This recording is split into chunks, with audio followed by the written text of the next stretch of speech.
Gruda, gruda na cintura da moleca, reboladeira fica louca pra dançar. Gruda, gruda na cintura da moleca. Rick Renner e a canção Moleca, um grande sucesso do ano de 1999.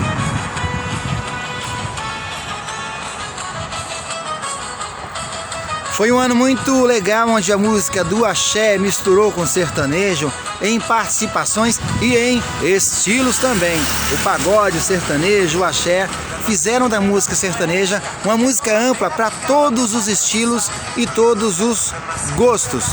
Teve também a canção Cara de Pau de Rick Renner, que mesclava ali o sertanejo com o pagode romântico que estava pipocando na época. Junto também com um grande sucesso, Ela é Demais, canção essa de Rick e Renner.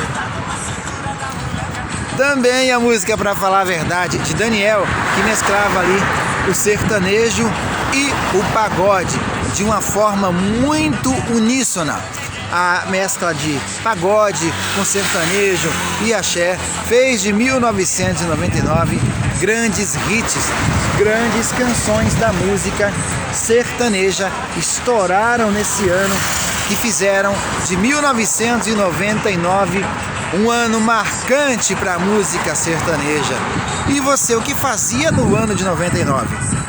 Compartilhe aqui nos comentários, deixe sua história, conte um pouco do que você viveu, dos momentos, das saudades, dos amores, de tudo aquilo que rolava no ano de 1999 da música sertaneja.